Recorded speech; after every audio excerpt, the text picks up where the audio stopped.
Stanley, what are you doing, bro? Stanley, Don't obstruct. you're obstructing. Observe, but do So- not obstruct. What is this outfit you're wearing, Pat? What are you talking about? Is this like a wetsuit? This is no. I call this outfit, Jeff. I hit the vape pen too hard before walking into Target. Like, I need one of these. Yeah, I need. Yeah, actually, I think I was like, I have- wanted a hoodie. I wanted a zip up hoodie, and I went in for a black hoodie with the traditional silver. Yeah. Like, legitimately, I was actually looking. I had a You had specific something look in mind, right? As one would. And what happened? Damn vape pen. You just Does it have a hood? Oh yeah. Oh, it's got a hood too? My favorite thing right now, Jeff, is performance sweatpants. Performance sweatpants. For our viewers at home and for our listeners who can't see you, Pat is wearing what appears to be a really cool. We finish our sentences now. all the time. It's we've been so much time together. It appears to be a wetsuit that's made out of lycra. No, Performance? it's made out of performance. It does have shorts to it.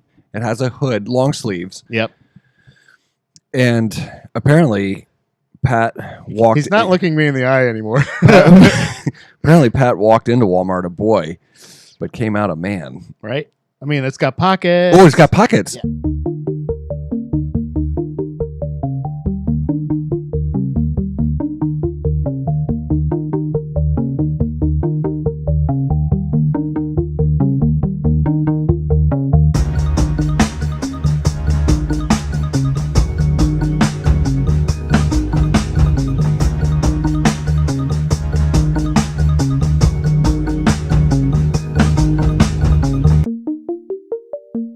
But you know what this speaks to, though? This definitely speaks to our, our topic for today. And by the way, well, I should just welcome everybody back to this next episode of the 6 a.m. podcast. It's season 200 and episode 560? 560B. Yeah. BC. BC, right. And we're happy to be back in the Caddick. We were on house arrest in the last episode. And finally, it just feels better here, Pat. Yeah. It just feels better. I like the dynamic a lot more. I feel like we still overtalk a little, but also it just feels better. It just does feel better. The energy's so much better. It's a lot better. Thanks for being here. No, well, thanks for having me. I appreciate Thanks for it. being here, Thanks, guys. thank you guys for being here. I am actually in a great mood too. Did we all just do crystal meth before? Might as well have. I feel great. I'm a little itchy, but I feel great. Yeah, just a little. So what you've just talked about is expressing yourself through your clothing options and your wear, right? And what I want to talk about today is your creativity in jiu-jitsu. Yeah. I want to talk. The main topic today is creativity. And it's something I know a lot about because I live my life in a creative field. And interestingly enough, I spend a decent amount of my own time convincing myself that I actually am creative.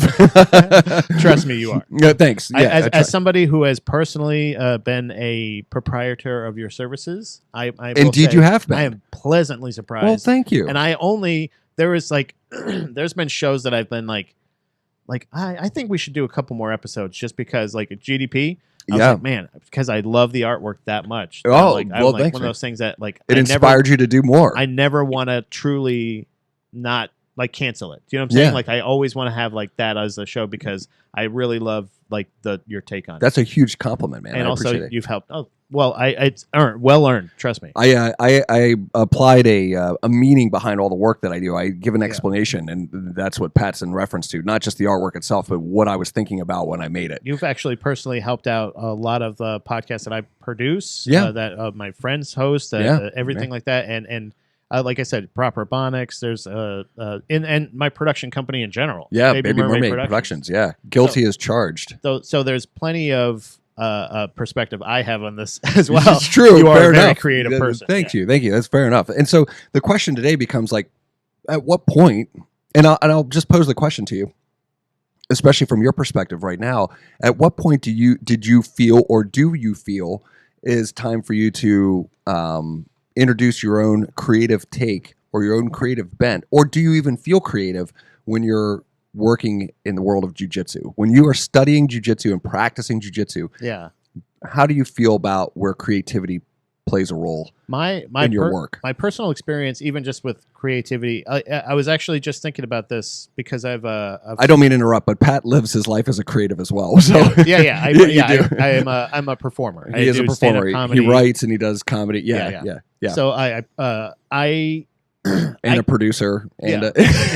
I feel like editing. I've discovered definitely. A lot of creativity in the post production. Yeah, and it's a thing that I notice when I watch like a lot of shows and movies that I'm like, oh man, I know exactly how they did this. Right, I could do this. Yeah. Also, Pat's a musician as well. Yeah, I could just go on, but like, kind of, If you have one visit to the Caddick, you can see kind of all the different things I'm creative at. Like you're surrounded by the things you love. Yeah, I truly I'm passionate about a lot of things, and I feel like that's true. Like with a true creative or true artist in general, like I always talk about this with martial arts in general. Yeah, I love people's perspective, but a lot of the other things that I am creative at, I am self-taught at as well. Sure, right, so, right. Jiu-Jitsu is, I feel like, one of the first things that I'm actually getting a true professional's perspective. Interesting, yeah. And getting actual, like, so it's the hardest one that I've done, but it's also the coolest. Like, I feel like it's the one that is serving me the most and is also fueling a lot of my other creative. Like, I'm learning a lot from it. Right. But also that could just be the way you teach. I don't know, but I give credit to you and Jiu-Jitsu in general for being the one that is like, I'm actually getting a professional perspective. Right. So where do you feel then in your where do you belong in that from a creativity standpoint? Man, where do you insert yourself in? Where does Pat insert? It. Okay, all right, interesting. I feel like, and it's not necessarily. It's not necessarily on purpose, I don't think, but it's also just the fact that I'm coming up on my purple belt soon. Right. I feel like, or I know. I mean, it's the natural progression, right? Yeah, right. That's the next thing. Right. You would be surprised to get your white belt. That'd be crazy if I went back. Like, why are you? What? Why do I get this one? Yellow. What?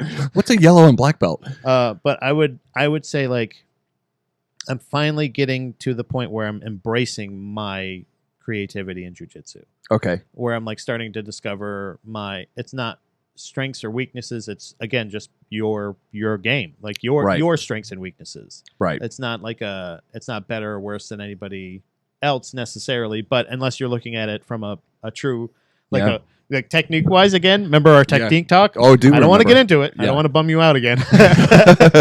But no, I want to be like I'm learning this. And I have a teacher. I have knowledge at my disposal, and I don't have to just guess it. Right. I do really like learning more because the more I learn, the more freedom I have to do creative things because the more confident I am knowing I can get out of it. There we go. So that's what I know. Give me a minute. I mean, I'm still. Well, I mean, we're early in the recording side. I got to get my second cup in here. Yeah, I mean, if you're like. But I feel like the more technique and the more professional methods that I'm learning, the more I'm actually going like, oh, okay, I can do more here. Right. I have more choices here. I have more options here. Right. So I feel like that's from my personal now. Yeah. Just now I'm starting to embrace it. Yeah. Good. That's awesome. I mean, so I have a very sincere perspective on whether or not people are creative, and most people will say I am not creative. It's a lie. Everybody's born creative, and that's just a fact. And when we talk about creativity, we usually put it in reference to like the I don't want to say the manufacturing, but the production or the creation of art, what we would consider to be art. But that's not what creativity is. Creativity is take how you solve problems. Creativity is like the decisions that you make every day. Yeah. And I think it's really fascinating because with people who are born creative, one of the things that I love about jiu-jitsu is that it really so much of like what you're taught in the beginning of jiu-jitsu is stuff that you were taught out of as a kid. Yeah. How to get up, for instance. Yeah. Doing a get up. If you watch little ones, the way they do a get up is the way that we do get ups in jiu-jitsu, but we have to be taught that again. Right. And so in a lot of ways, as an instructor, what I'm teaching you is how to be creative again. how to move your body, how it functions, why it does what it does, and unlocking that part of you. And Pat can attest to this too, and many of you who are listeners to the podcast do jiu-jitsu, have heard this or have thought it yourselves, is that you take what you're learning from jiu-jitsu and applying it to all these other things in your life. Right. And that's because you're understanding and unlocking your own creativity. Right. You're seeing the connections, how it's all together. Yeah, I think the thing with most of any of the ventures that I've had in jiu-jitsu, like any kind of like, right. I feel like I've gone down the path of like, it's like a bad habit, my creativity. Like I when I go like, well, can I just do, what if I just do this? Like, it's always like, but I appreciate your patience in teaching, because a lot of times with that like thing, because that's oftentimes I think can be interpreted as me trying to tell you a better way to do it. But it's always like, I've never taken it that way, but I think because you understand that like a creative person, creative person here. Hey, okay, guys. Pat's just trying to be creative. Okay, he's not trying to teach. Everybody just relax. But a lot of times, like I think that when I'm like with music, like I taught myself how to play bass by listening to songs, and just playing along and just kind of learn. I don't know if I like when people use technical terms with me, and that's why it kind of triggered me. I feel like when I'm like, especially when we started doing the commentary, and I'm like, I want to know more. Like, I want to be an expert. In this. Yeah, right. I have the potential to be an expert in this. Right. I feel, that was the point I was trying to think of, was like a true passion. I feel like a true creative person is somebody who, when you are met with an obstacle, you don't give up. Right. Like you could start trying to teach yourself bass and go like, boom, boom. Oh, that's not right. Oh, and then just go, eh. I hate the bass. I hate this. This isn't for me, right? You know what I mean? Like my wife got Dominique. My wife Dominique got an escape room, at home escape room. Okay. In the middle of her reading the instructions, I go, I don't want to do this. She's like, what? Pat got trapped in his own bathroom. He couldn't get out. I was trapped up here. I was like, I don't want to do it. So it's just, we're just solving riddles. Right. Like that's what an at-home escape room is. It's basically you just have to pretend like you can't just walk downstairs and go to the fucking bathroom. So I'm like, So I feel like when you're met with an obstacle, and that's how you can find your creativity a little bit easier. That's, I feel like, a good filter to use. Sure. What's the thing that has given you an obstacle and you have not given up on it? That's beautifully said. I mean, I think that speaks to like when you want to actually learn things and you want to apply like your own creative bent and thought and so forth, is that when you reach challenges, if you have a strong foundational understanding of like what you're doing, so that's where like teaching comes in, is that it builds you said it earlier in the podcast, that builds you with the confidence that you need in order to tackle those obstacles. Right. And it's when we don't have that foundational understanding and we have nobody leading the way or teaching how these things are done, you can feel lost at sea. And eventually, as one of our favorite bands, NoFX, a line that I repeat over and over and again: swimming alone at sea is not the freedom that you actually want. Exactly. When you feel lost, like you're just like, I give up, I quit, I don't want to do this. And so it's really good. It's really good when you can start to understand that like that you're unlocking your own creativity and the way that you approach problem solving is contingent upon your understanding of the fundamentals. And when you collect that understanding of the fundamentals, how do you do that? You go and find somebody that knows more than you. This is the case for every endeavor that you've ever done. Right. And I'm self-taught in a lot of things too. And I struggled, speaking of bass, I'm a bass player as well. Knuckles. I mean, come on, guys. Okay. I'm a bass player as well. And I started the bass on my own, trying to figure it out, and hours and hours and hours of frustration. Yeah. And I picked up things, I understood things to a degree, but I had no basis for music theory and didn't understand like chord structures or bass, right? Like I had no basis. Right. He's just going boom, boom, boom, boom, boom. Right. It's a bass. It makes bass sounds, right? Yeah. And then in my pursuit, though, I ran into somebody that recognized that I had no idea what I was doing technique wise with my left hand, and which is making notes and so forth. And he he was like, okay, no problem, man. I'll show you how this works. Yeah. I'll teach you the fundamentals of music theory so you understand why we play what we play and how it works. And it changed everything for me. Yeah. It changed everything for me. And I'm still like a neophyte when it comes to music theory or understanding how things work. But that strong foundation allowed me to open up the doors to my own like thoughts. What I heard in my head, I can now play with my hands. Yeah. That was awesome. You know what's really funny is that the fact that even the point that I made earlier about saying the more you learn, the more you have freedom to be creative. Yeah. I didn't even think to say, I feel like because the older you get, you have the stigma of you can't learn new things. Right. Yeah. I was going to touch on that. And yeah. like, I feel like Yeah. without even like realizing it, I already shit on my own point by going like, you're 37 and you're still learning things in jiu-jitsu. You idiot. Right. Oh, right. and then also, you realize that's wait the a minute, I genius could of do it. that with the bass too. I could still, because I was like, Yeah. where am I going to go with music now? I'm like, right. I want to learn drums. I want to like formally, like I love playing drums, and I feel like I'm okay. Yeah. Not.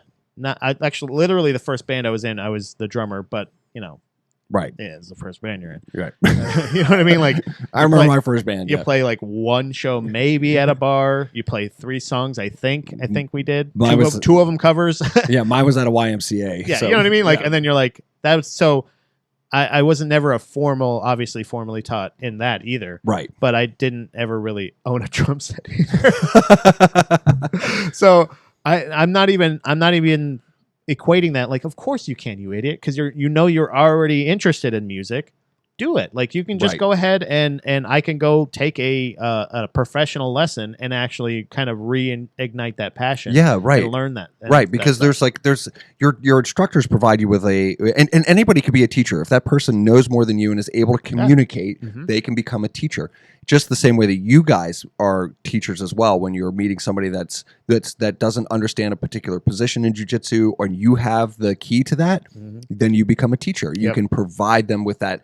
But teaching provides a security blanket for people who are learning. It's like, there's like I can unload this stress on somebody else who knows the answer to it. Yeah. And now I can apply what they're teaching me. It's such a good feeling. It's a great such a feeling. good feeling to say, oh, I'm having this huge problem. I'm doing every time I do this, and explaining it to you, and you going like, oh, I got that, no problem. Yeah. Hey, watch this. It's just one thing, right? What are you doing, buddy? He's just staring at me in the eyes. Stanley. It's pointed that way. Stanley, he's still looking at me deep in the eyes with the big kitten eyes too. You know what I mean? When they're Jesus big. Christ, Stanley. Dude. All right, sorry. So anyway, it's exactly right. It was very distracting for me. It was. Yeah, but yes. I think what's really exciting for me from a jiu-jitsu perspective right now is that we're not at the pinnacle of appreciation for jiu-jitsu yet. It's on the rise. Like I can see it going up. But what goes along with it is all of the creativity, all of the people that have been practitioners for the last, I want to say for the last 20 years, and that are joining the ranks even as of today, are looking at jiu-jitsu differently than we did when we started 20 years ago, right? Yeah.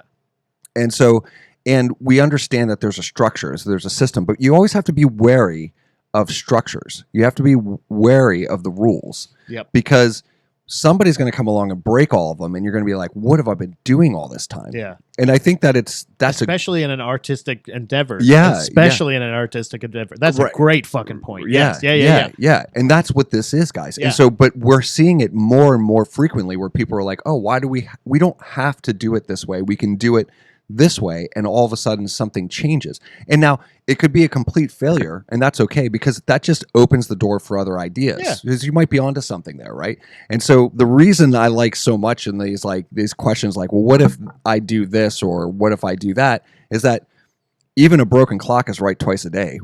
You only need one nugget where you're like, holy shit, I never thought about that. You know what I mean? That's a great point. That's like to say that and realize like how many things are laughed at and in their time are saying like, this is terrible and blah, blah, blah. Right. And then 30-year anniversary or something like that, it's doing a theater tour and they're doing Q&As and the director's out there and they're like blah, blah, blah. And it's this movie that everybody laughed at, but it's like, it's either gets credited as before its time or it finds a niche audience. Sure, no matter it's what, a cult classic, whatever. Yeah. Right. If you are truly doing the thing that you are artistically fulfilled by, then you're not doing anything wrong, as long as you're not hurting anyone else. Well, I guess, I mean, well, unless they also sign the waiver.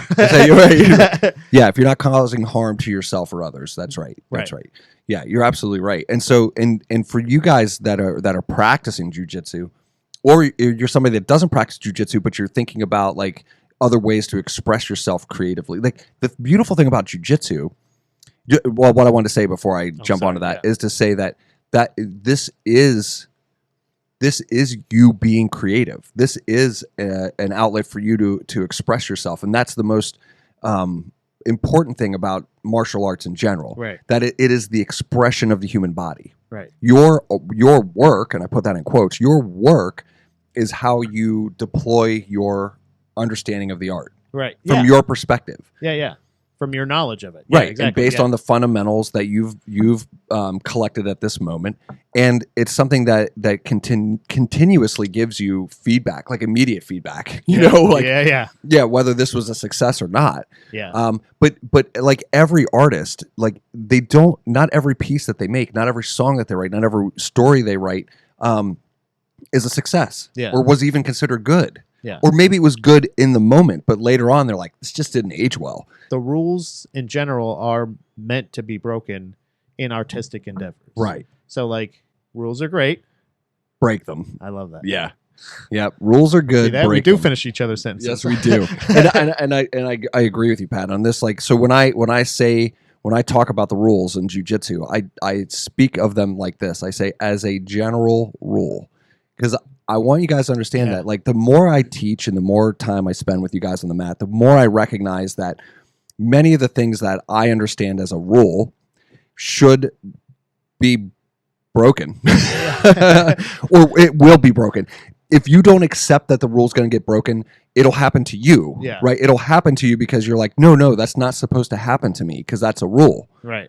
And then you find yourself on the other end of that being, oh man, I guess it's not a hard and fast rule. Right. Yeah. Yeah, exactly. It's a like general rule. Like, oh, that's not a law. It's not a law. Right. Yeah. You know what I mean? Yeah. That's not a law. You have to realize the rules are rules. They are essentially very stern suggestions. You know what I mean? Right. Designed to provide you guidance. You're not necessarily gonna get time if you knee bar somebody. You know what I mean? Like at white belt. Right. You're not gonna unless you rip their knee in half and then say "fuck you." There's very specific scenarios. And now you broke one of my laws. Yeah, that's a law you broke. That's assault, brother. But there's when it's a rule, like a thing, you have to realize. Like I think I had that recently in gi. I feel like there's a knee bar. Are knee bars allowed in gi? Yeah. Damn it. Maybe I just got a knee bar. Usually purple belt and above. Okay. So, yeah. So, in this case, that was not the case. So, okay. It was still one of those situations where I'm like, Pat, don't give him your fucking knee to bar. Right. Like, that's still ultimately, I'm not here to victim blame, but I'm just saying I was technically asking for it. If I was just laying there saying, he can't knee bar me. Right. Like, if this was a fight... And you happen to be grappling with another experienced grappler in the street fight. Yeah. He, in this position, could rip the shit out of your knee. Right. And watch out. Right. It's going right. Because as soon as you say you can't do that. That's a rule. Right. Someone's gonna say, oh yes, I can. Oh yeah. Or they'll ask the question, which is more important, which is why not? Why can't I? Yeah, who gives a shit? Right. Yeah. Yeah. Oh no. And then you're stuck with like, I don't have an answer to that. Yeah, I will take this up with, oh yeah, it's a rule. It's a right. Just shit we made up. Right? Yeah. But really, like the rules are designed because they are our understanding at the time. So So when you're a teacher, you follow those rules because these are the lessons that we've learned the hard way over time. Yes. Until we are shown a better way or a different way. Yeah. Then you're going to say, as a general rule, 2 arms in or 2 arms out, right? I mean, you're going to say those things because it's generally a good rule to follow. Right. But it's not the ultimate. It's not the only thing. Also, if you were to always suggest the other way, yeah, you would have a much lower success rate. For sure. Yes, you would. But you know what? It brings up another point, and that is the things that you need to watch out for are the things that are said like this: always or never. If you hear the words always or never, that is a key indication that that person's full of shit. Yeah. And I do that too. Rule, though, as a general rule, that's a pretty well thought out suggestion in my It's a suggestion. Yeah. Right. I mean, the other thing to remember too is that the people I teach are full blown adults. You guys have managed to make it this long in life without my guidance. Right. I assume that you will, apply that thinking while we're teaching and learning jiu-jitsu to the, in the same way that you've managed to navigate life without me up to this point. Yeah, I am guilty of it. So that please know that before I go into this. But I always find it funny when the questions on to you or to the jiu-jitsu Facebook page or any of that is always like hey, how do I wash my gi? It's like, okay. Soap and water. Have you guys heard of this thing called a washing machine? What's the tag say? Or any suggestions on but I do understand it because I was in a situation like that. Of course. And you get a little matte gross rash thingy and you're like, what the fuck is this? And they're like, no doubt. That's questions that are good. But also I had a lovely question today. Kind of a compliment as well. Somebody said, last time we rolled, you smelled lovely. What kind of soap do you use? Exactly. And I was like, well, thank you very much. Like fresh bread. And I was like, but he's like, in a good way. And you're like, wait a minute. Fresh bread? Like yeasty? Okay. Well, I did have a Pizzone. Why do you ask? It was inside my gi at the time. I did have a Pizzone with me. But I feel like the creativity in general, and especially we were talking about even teaching older dogs new tricks and shit. Sure, like that. We wanted to touch on that. I feel like that is something jiu-jitsu has absolutely taught me. Is been that you're never too old to learn if it's something that you feel creative with. Something that you feel you can be, or a creative endeavor, I guess. Really. Well, there's two ways to look at this problem, and it's interesting. And I think this will be how we wrap this topic up. But I think it's, the idea, first of all, that you should know something that you were never taught, and people get embarrassed by that. But because you say to yourself, "I'm 37 years old. I'm 46 years old. I should know this by now." Yeah. And the reality is, either you were taught it and you don't remember it, or you were never taught it. So how the fuck are you supposed to know it? Yeah, why would you know this? Yeah, why would you know? Stanley, Jesus Christ. For God's sake, Stanley. You're a fucking menace today, you brother. Stop it. I like that, a menace. Piece of shit. Yeah. My wife and I were on a worthless piece of shit kick the other day. Yeah. So everything was like a worthless piece of shit. You worthless piece of shit.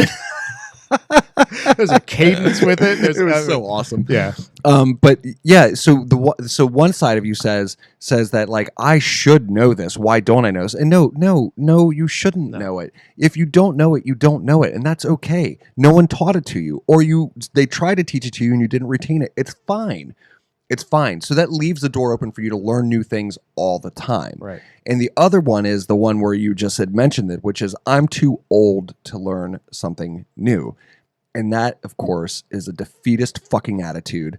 And no, that is not true at all. You can come in if you are somebody that is, and we've had people like this who are in their 60s that are starting jiu-jitsu for the first time.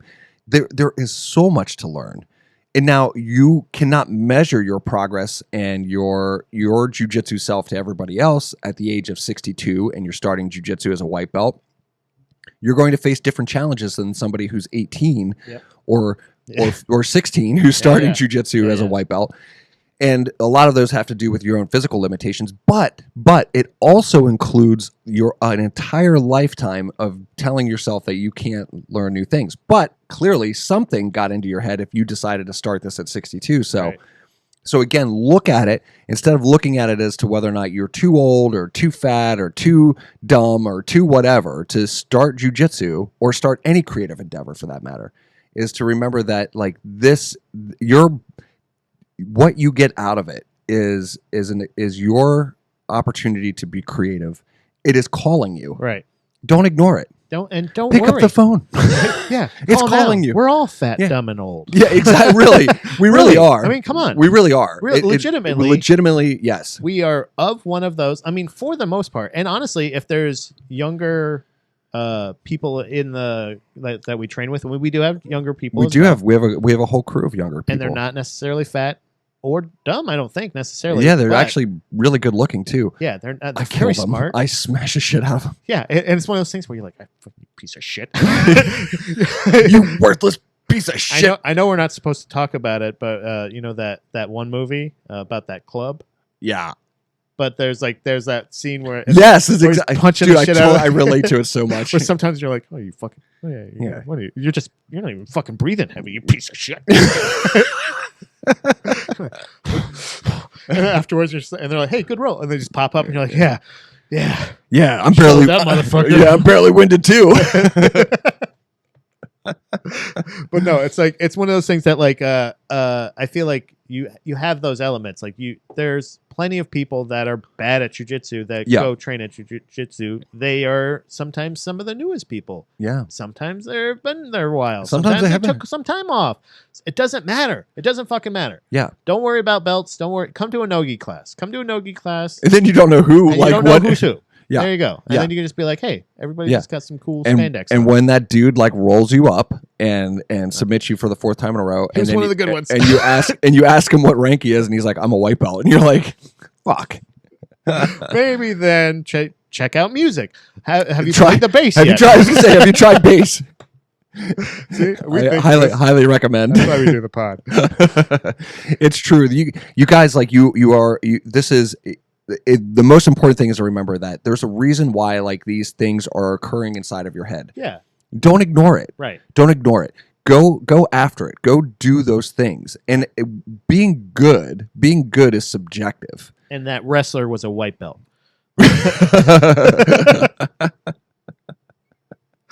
Wait, were you not talking about that? No, I wasn't talking about it. Yeah, that's right. Yeah. That was a hypothetical. Being good is only measured by your progress from the day before, right? And your ability to express, like the fulfillment that you feel in the doing of the work, right? Is practice. It's practice, right? So here's another really key point, and I'll end on this because I think it's a good thing to think about. Is that nobody cares about your finished pieces. Nobody cares about your work, like when you lay it out, right? What they care about is the and I shouldn't say nobody cares. Let me rephrase that. You as an artist will not care about your finished pieces. You will not care about like if you collect victories on the mat. At some point you're like, okay, I got, so what, right? The only thing that really matters is practice. Because when you're practicing, all you're doing is collecting more knowledge and following that pursuit in an endless endeavor to learn more and to know more, not only of the art that you're practicing, but of yourself. So know thyself. There is no end. There is no end. It's limitless. I like that. It's limitless. So don't focus on your finished pieces. Focus on your practice. Yeah, on the process, baby. On the process. Yeah. Hell yeah. I love that. Yeah, it's cool. We did it. You're welcome. So, Jeff, do you know what's in the world of jiu-jitsu currently, maybe like today? First of all, and I do apologize, as we always do on this podcast, for this section of the podcast, we are always a day late and a dollar short. And I'm providing you guys with things that you should be checking out after the date it happens, because the podcast doesn't release until I'm going to do my best to get better at that. So, of course, we've had a whole variety of competitions that kicked off. Gordon Ryan was back again, and he won, in 6 minutes of his last. He did a little thing with the box, and he said, "Look, here's the submission." By the way, I don't think they shot inside the box. Is there he probably had other cards in there? Just like to say like, no. Armbar. Like I said. Armbar. Like just as I predicted. Omoplata, smothering, and then it says mother's milk. Armbar. Told Right. you. Yeah. Now, listen, if you haven't seen this, if you haven't seen the match, it's approximately 6 minutes long, and it's his return to the Who's Number One match. The domination. It was good. It was a good match. You should check it out. The interesting part about it is how he used a leg triangle as a bicep slicer to get the arm lock. He had the arm lock set up from the side mount position, and he in order to make his opponent let go of his grips, he used a bicep slicer and then pulled the arm lock. It was good. It was kind of a cool way to think about it. And very smooth. Very smooth. Yeah, he didn't really break a sweat in this one, but it was good. It was well managed. But all kinds of stuff happened. But I saved everything today for you to talk about what's happening in World Jiu-Jitsu, because there's something very, very important, very pressing that we need to bring up on this podcast. Yeah. We may be the first to feature this in a podcast. I think so. And I don't know how big. I mean, it was. So big we call it an exclusive. I think it's an exclusive. It is something that I viewed on the internets. So it is photo evidence. Yeah. That I will include in this podcast right here. We will include it, and we will describe it to you in explicit detail. If you're just a listener, we will tell you what's going on here. I want to warn everyone: if there's children in the room, please ask them to leave at this time. Yeah. At this time, especially if they're jiu-jitsu practitioners. Especially anywhere if they got any kind of gi whatsoever, any kind of martial arts. I feel like you need to ask them to leave the room right now, because this is for mature audiences only. This is shocking.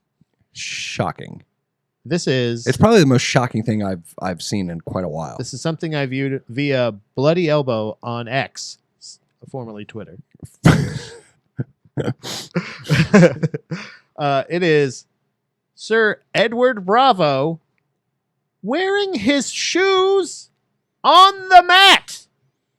It is photographic evidence, ladies and gentlemen, of your soikled and everything. Look at that. Yeah, I see it. You see it? I've seen it already, and it makes me nauseous every time I see it. I also don't truly trust that gentleman was taking a picture of Eddie Bravo. I think he was trying to sneak a picture of that young lady's butt. Yeah, unfortunately. But you know what happened? He caught that son of a bitch live right there on the mat, talking on a microphone, nonchalant, casual. He wasn't even standing on his tippy toes it mattered that the rest of his shoes were on the mat. Yeah, he's not even looking down, going, oh, oopsie. I can understand, because that's the thing is he's on the mat. I understand how some of these live productions go. Hey, I'm in the business. But they got to go to their mark. They kind of say, okay, hey, all right, thanks. Hey, great job, blah, blah, blah. So we're going to just talk to you about it. And then they go, hey, guys, blah, blah, and they start talking to him. And you know what I mean? So, he didn't just get there. He's on the mat. He's been there. But Eddie Bravo's been on the mat. I put that in quotes, on the mat, for how many years? Come on, man. How many years? The guy doesn't even wear a gi most of the time on the mat. What is the first thing I tell new students? What is the first thing I tell them? Get out of here. You get on and get. Go on now. Ain't for you. Shoot. No, I'm just kidding. I say if you want to keep and make friends at jiu-jitsu, you need to do two things for me. One is no shoes on the mat. Second thing is wear your shoes in the bathroom. That's it. The rest is gravy. Related. 10 years from now, you'll get your black belt. Yeah. That's it. Yeah. Yeah. That will keep you in the gym. Right. It'll keep you in the gym. Within reason. But yes. Yeah. No shoes on the mat. Wear shoes in the bathroom. Right. So I imagine that the other picture that we don't see is Eddie Bravo in the bathroom without his shoes on. Walking on his hands. What are you doing, Eddie? What happened to you, Eddie? Yeah. I think this is this isn't even a stickler thing. This is a fucking hard and fast rule. Yeah, this is a law. It's a law. This is a law, baby. You don't wear your shoes on the mat. Eddie Bravo, you broke the law. And I can't really threaten him necessarily. No. Jeff, could you threaten him? Yeah, I'll threaten you. Thank you. Eddie, you broke the law. Don't let it happen again. Sorry. But more importantly, you broke my heart. Sorry. I didn't mean to Oh, did you think that was fucking funny? No, I have other news. Other news in the world of jiu-jitsu. This is a fun little story I was viewing on Instagram before this. I do this because it's for Sir Darth Rigatoni himself, Mikey Musumeci. Ah. I said it right. You did say it. I did say it right. Holy shit. You've been practicing. I've been watching clips. This is from Per One Championship. This is Ain't No Stopping Mikey Musumeci. I just said it. The American BJJ superstar takes on Japanese martial arts legend Shinya Aoki this Friday in an open weight submission grappling scrap at One Fight Night 15 on Prime Video. Unfortunately, Jeff, I'm sorry. I did get free Prime. I did need something quick. I'm sorry. I know you have a beef with Amazon. So I do. But I have Prime Video. And Yeah. I'll give you the login. Okay. We should watch this. This is going to be a good fight. It'll likely be on Flow Grappling as well. Oh, okay. I Then would never imagine. mind. Don't do that. Maybe not, unless there was like some sort of exclusive deal with Prime. I love One Championship. This is a little It should be editorial. I love One Championship. But that's this Friday? Yeah. Okay, so this podcast won't come out until Monday. But it will be online to watch. I mean, obviously, you don't have to watch it live. I don't know what time it said, actually. Oh, 8 p.m. Damn, that's good. Usually, Eastern time? yeah, I think so. Yeah. Yeah, Okay. Eastern time. Yeah. Okay. Holy shit. So you can watch it live if you have a time machine, or you can go back and watch it on Prime Video or on YouTube, I'm sure. I'm sure. Or in clips. I want to predict. Let me predict. Please do. I also, Stanley, legitimately, brother. Come here. Stanley. Did you take? He's on meth for sure. He is on meth. He got into your meth stash. My professional prediction is Mikey Musumeci will win via rear naked choke. I'm going to say 6 minutes in. Wow. Good one. Okay, well, we'll see if that happens. Yeah. The Rear naked RNC, 6 minutes in. Yeah, that's Okay. my prediction. And For Mikey. I don't think it'll be easy. I don't think he's going to run No. through him. No. But I think No. it will be I think it's going to be awesome. Yeah. I'm very excited about that. Yeah. And just one last quick note for upcoming MMA fight that's Yeah. going to be happening between John Jones and Stipe Miocic, Yeah. our buddy, he who shall not be named, but we all know who he is. He's the great one. He's the king. Yada It's a yada king, yada. blah, blah, blah. But this is a post from John Jones. My boy Gordon Ryan served me up a large, hot piece of humble pie tonight. It was exactly what I was looking for.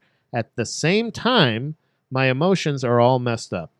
Gonna have a hard time sleeping tonight. Expect singing videos at 2 a.m. Okay. Training with a 28-year-old phenom to fight a 41-year-old goat. I'm exactly where I'm supposed to be, in the trenches where I belong. Okay. So John Jones is currently training with Gordon Ryan for his upcoming fight with Stipe Miocic. Well, he's smart. Holy shit! Yeah. Holy shit is right. I thought Stipe, and We saw some video though earlier of them rolling together. But I mean, like, still, it's still like continuing. Like, I saw that they had rolled. Yeah. I didn't know that they were actively. No, I know, like- but it's like now it makes sense. Holy shit! Yeah. Yeah. Like that's like you said, it's probably costing them a fuck ton of money, or maybe not. Hmm. I don't know. That might be a win-win for Gordon. Maybe. But also, holy shit, Yeah. that's crazy. That I want to watch the training video. Can we please watch these? Well, hopefully we'll get a piece of that as we lead up to the fight then. But also, the one thing I wanted to bring up was the fact that he mentioned that he was served up a hot piece of humble pie. Yeah.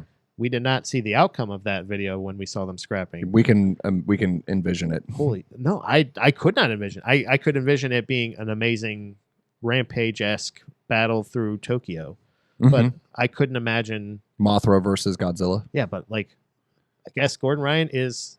So now I really want to see him in MMA, because if he's that competitive, at least Yeah. grappling with, Yeah. man, this is just, it opens up so many doors. Yeah. In my opinion, to know that they're actively like hanging out, because is he getting striking training? Is it a win-win? Hard to say. Yeah. Hard to say. But very fascinating though. Very fascinating. Well, thanks, Pat. Yeah, I absolutely. appreciate you. I have things. You actually had a lot of I things. have a lot Thank of things. you. All right, Scuba Suit. You know what? Hold on. you know. Guess I won't be wearing this one again. You know what time it is, right? It's time to ask a black belt.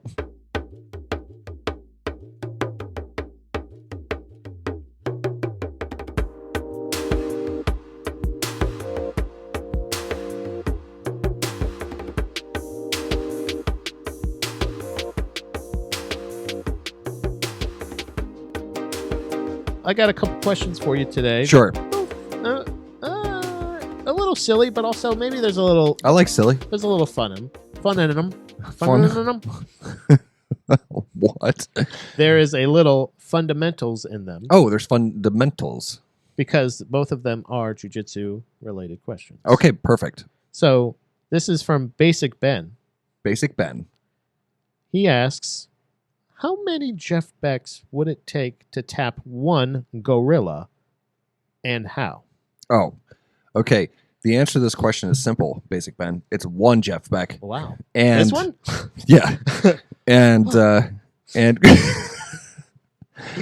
and the submission of choice in every one of these scenarios is going to be the rear naked choke. Right. I say it all the time. How many gorillas do you see kill something behind it? Yeah. None. How many of them do you see die with something behind it? At least that one. Well, we can count one. That's right. The next question that we have is from frequent contributor Casey. Casey asks, is there a level above black belt, like black belt squared? Well, there are, yes. There's your coral belt.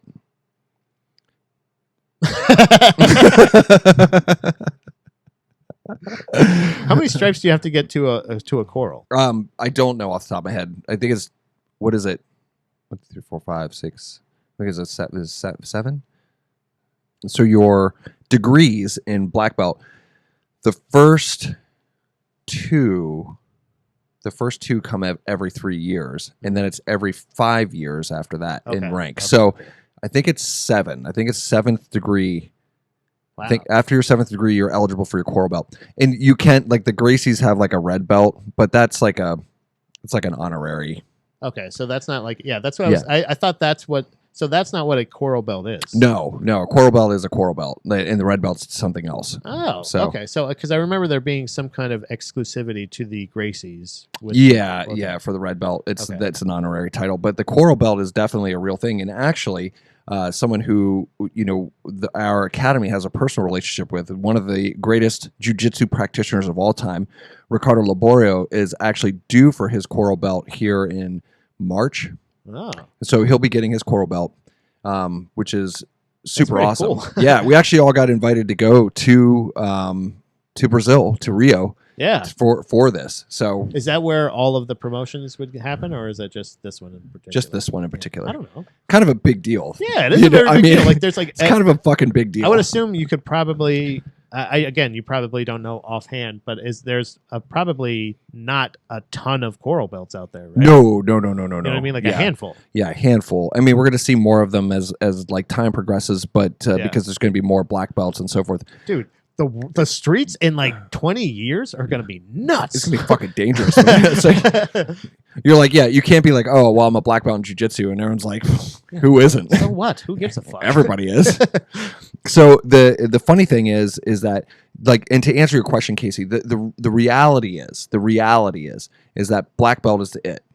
You get your black belt, and then that's it. Yeah. The idea that you'll make it long enough to get your coral belt, like, I mean, as in terms of being alive, like, I won't likely see my coral belt.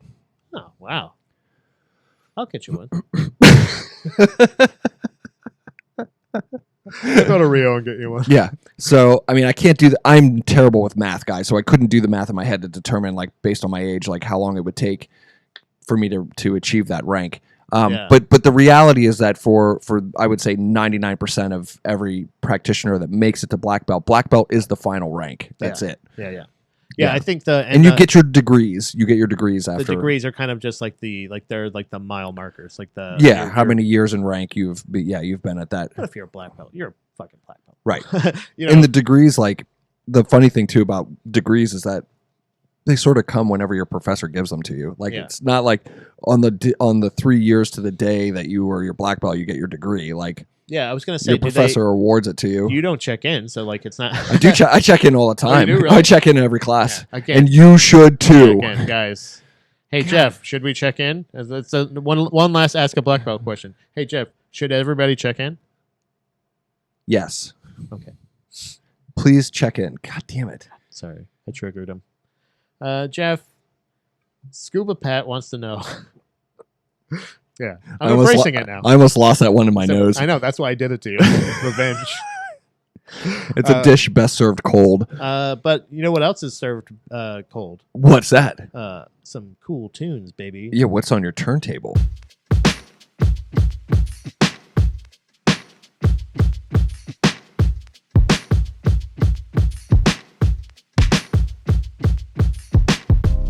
This is a rare occasion. No. Yes. Yes. Yes. Okay. Okay. Rare.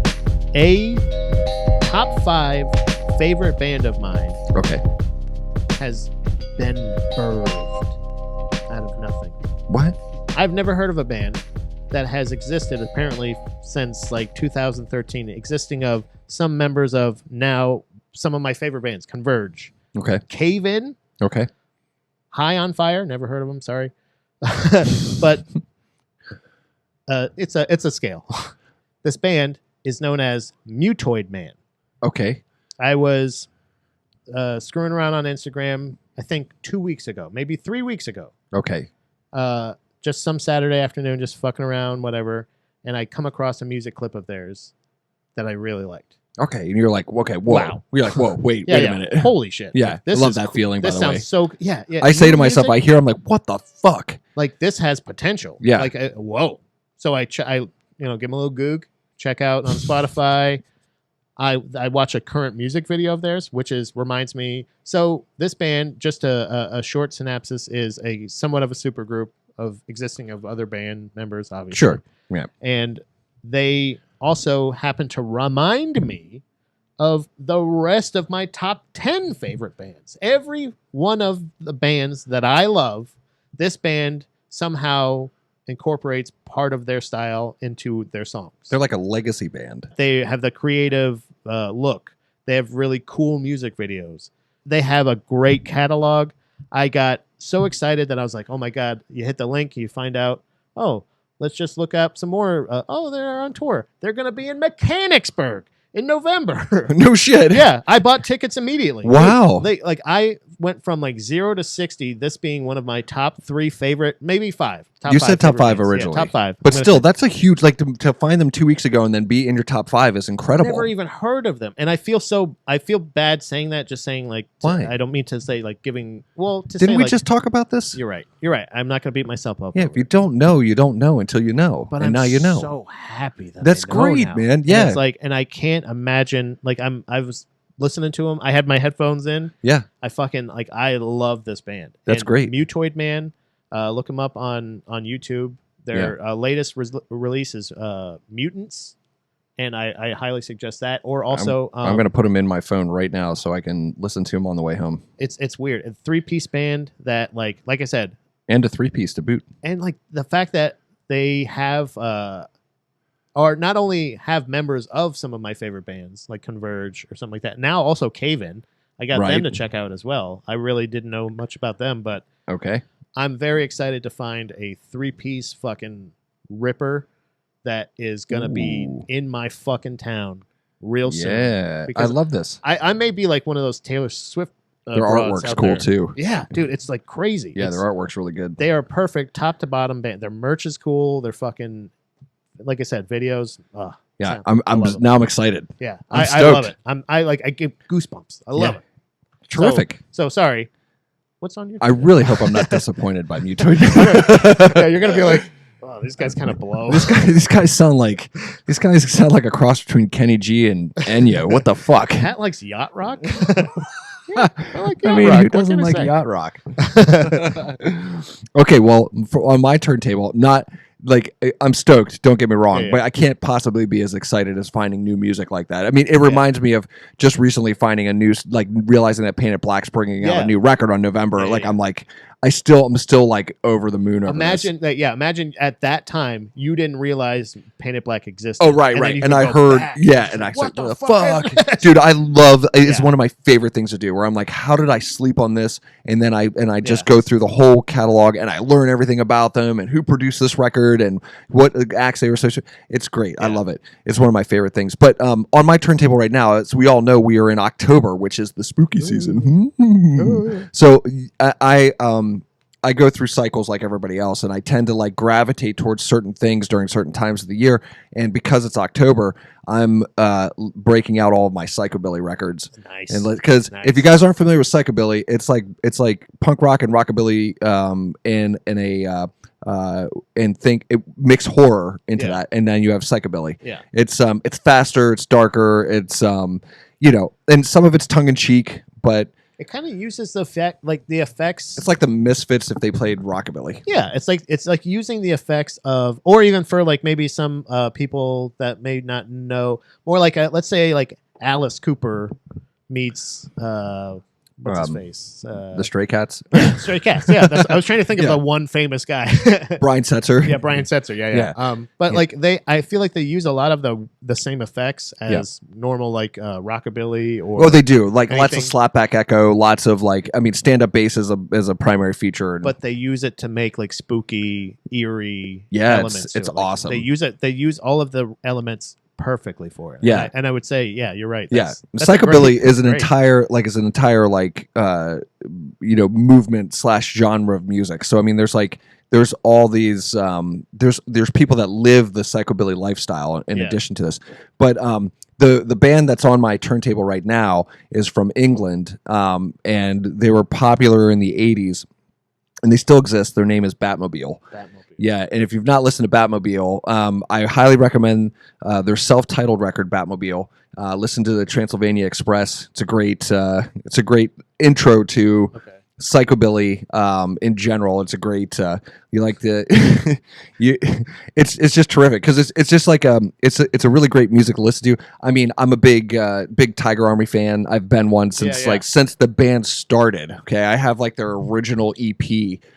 Limited edition. I always loved his little coil cord that he had. Yeah, where like stretched out like that. Like Nick 13. Yeah. That was always so fun. Like I was like every time I would see them live, I would just like have such anxiety, just being like, guys. I have a Nick 13 story. You want to hear it? Yeah. And then we'll get the hell out of here. Yeah. All right. And I can't believe I'm putting this on a podcast because first of all, the story is completely immature, and second of all, I actually like Nick 13, who's the lead singer of a band called Tiger Army. Tiger Army is out of California. Great band. They've been around for a long time. They've been through a lot of ups and downs. In fact, at one point, their drummer got shot like 5 times. Oh, damn. Yeah, dude, at a fucking like barbecue. Yikes. He lived. Oh, good. And it was in the middle of recording a record, and Fred Hell from the Misfits had to sit in on drums for the record, for the recording. Jesus Christ. But at any rate, these guys they clearly don't fuck around. But anyway, here's the thing. We used to go, a couple of my friends and I, we used to go to the Vegas Rockabilly Weekender in Vegas every year, and it's like a long weekend where it's a lot of it's a car show, lots of rockabilly bands. Definitely very, very cool. Well, Nick 13 was there. Yeah. But he was all by himself because there was no psycho kids there. It was just all a bunch of and trust me when I tell you that rockabilly kids can get a little pompous about being like, oh, you're not rockabilly enough. Pompous. That's Pompadours. I like right. That one. Okay. You'd be like, yes. Pompous. You could have met me halfway on that one. I know. I didn't know you were going that far. I was watching your elbow. I know. I know. Now you did is hyperextend it. Thanks. So anyway, we saw Nick 13 was there, and he's walking around. He's all lonely. So we started following behind him, and we were like, Nicholas 1-3. And he would just hang his head and keep walking. He's like, ooh. Yeah. I feel like that. Nicholas. Oh. Nicholas 1-3. Did you it's so immature. I don't know why we did it. It was just because it was because that's the thing where you have this you have this weird urge to do something. You know nobody's getting hurt. I guess. You maybe made him. I don't even know if he hurt us, but like it was still funny. Right. You still saw him, and you still, if anything, you were like, "Oh, Nicholas." Oh, see, that's the Nicholas, thing. so I do those lonely. things with a friend of mine, but just not to the person. So, oh, Nicholas.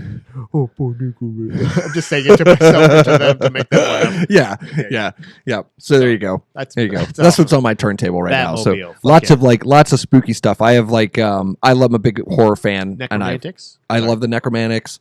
I love the meteors. You've got Batmobile. You've got Tiger Army. You've got, if you like, I'm not a huge. You have the horror pops. I'm not a huge fan of the horror pops, but you got the horror pops.